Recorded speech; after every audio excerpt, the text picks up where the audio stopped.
आंबेडकर विचाराचा माणूस जर सभागृहामध्ये आला तर त्यांना मोकळं करून मिळणार नाही ही त्यांना भीती आहे.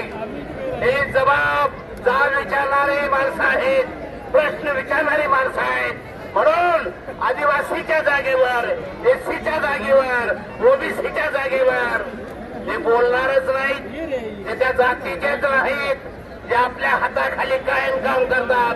त्यांना दाखले काढून आज तहसीलदार असेल, प्रांत असेल, कास्ट व्हॅलिडिटी करणारे अधिकारी असतील, हे या प्रक्रियेला जबाबदार आहेत मित्रांनो. आणि म्हणून कलेक्टरच्या मागणीमध्ये काय केलं मला माहित नाही. हे सर्टिफिकेट देणारा तहसीलदार निलंबित झाला पाहिजे, हा दाखला देणारा प्रांत निलंबित झाला पाहिजे, आणि हा दाखलेला मान्यता देणारा कास्ट व्हॅलिडिटीचा कोण असेल तो सुद्धा निलंबित झाला पाहिजे. या मागण्या आपण ह्या मोर्चामध्ये केल्या पाहिजे. माझ्या बांधवाने एक सांगतो, आम्ही इतर पक्षाची तळी उचलल्यामुळे आमच्या वाट्याला आलंय, इतर पक्षाची गुलामी केल्यामुळे आमच्या हे वाट्याला आलंय. आज सगळ्या पक्ष संघांना इथं जमले. असा जर राजकारणाच्या वेळेस सगळ्यांनी मिळून त्या धर्मान जातीवादी भांडवलदारी पक्षांना कोलून स्वतंत्र निवडणूक लढवली तर महाराष्ट्रात किमान आपण सत्ता घेऊ शकतो. हे स्वप्न तर तुम्हाला हे निमित्तानं पडू दे. मोर्चाला येतात 10,000 आणि इलेक्शन मध्ये आमच्या माणसाला मत पडतात 1500 आणि 200. अरे घटनेचा आधार घेऊन गृहमंत्री झालेला शाह सभागृह म्हणतोय, बाबासाहेबांचा तिरस्कार करतोय. आंबेडकर आंबेडकर आंबेडकर हा जप करण्यापेक्षा देवाचा धावा केला असता तर स्वर्ग मिळाला असता. लेखा जाऊन येतील तू परत सांग.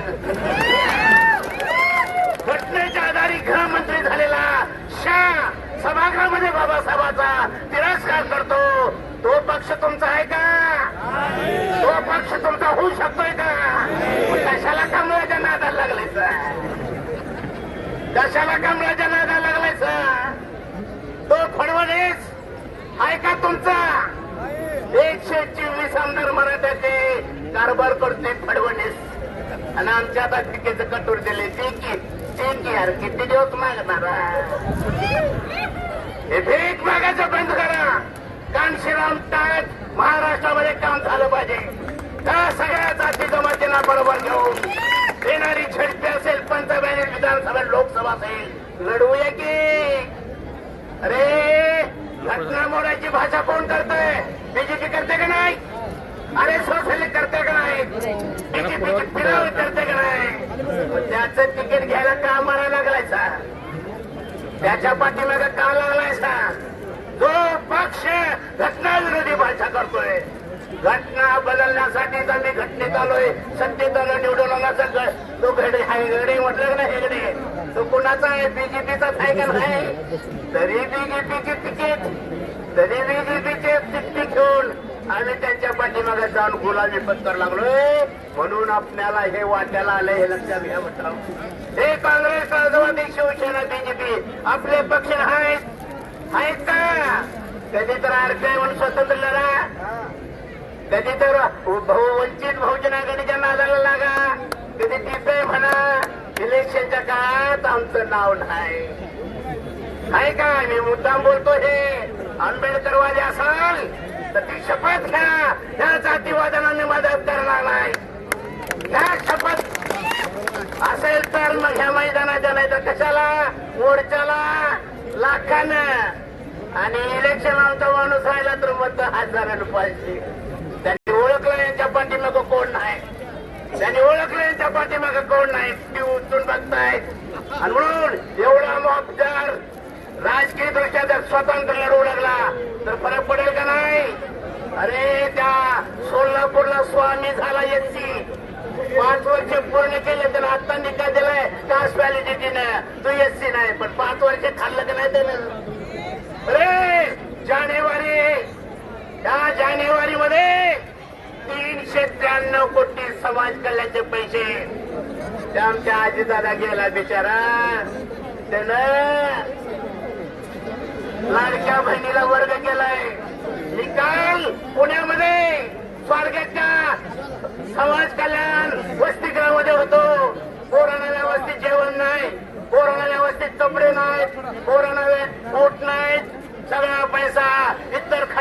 केला जातो समाज कल्याणचा. हे सगळा घोळ 14 पासून झाला मित्र, झालं का नाही? 14 पासून बीजेपी सत्तेत आल्यापासून, नरेंद्र मोदी सत्तेत आल्यापासून हा सगळा घोळ सुरू आहे. घटनाविरोधी काम सुरू आहे. हे जर रोखायचं असेल तर या जातीवादी पक्षांना नाकारलं पाहिजे, धर्मांसक्तांना नाकारलं पाहिजे. मी शेवटचे एकच वाक्य सांगतो. बाबासाहेब आंबेडकर त्या काळात सावलीचा विटाळ मानला जायचा.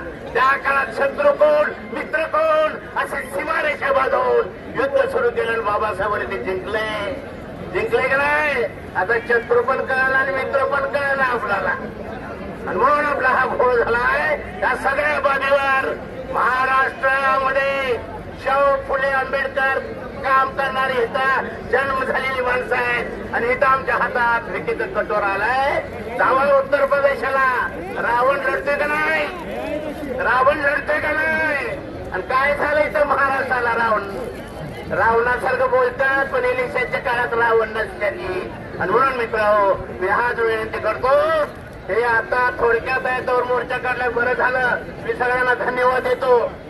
हे सगळे ओबीसीचे दाखले घेऊन पाटला इलेक्शन लढवणार आहेत. लिंगडेर म्हणून जात आहे एससी मध्ये. लिंगडेर व्हायला लागले. ते लिंगायताचं लिंगडेर कोणती एससी मध्ये यायला लागले, जेणेकरून एससी एसटीची दारं कशी ब्लॉक होतील, बंद करेल. म्हणून हे राज्य कारभार करतात. त्याला चेक देण्यासाठी माझ्या बांधवांनो, ते मोर्चाला, धरणे आंदोलना ते भीक झालं झालं ते लक्षात घ्या. हे तुम्ही कितीही मोर्चे काढा, आंदोलन करा, ते नरेंद्र मोदीचं सरकार भीक घालत नाही. 1.25 वर्ष दिल्लीच्या स्टेजवर शेतकरी बसला का नाही? एक दिवस सुद्धा पंतप्रधान चर्चेला गेला नाही. 750 शेतकरी मेले. मृत्यू व्यक्तीच्या कुटुंबाला नरेंद्र मोदीने फेर दिली नाही.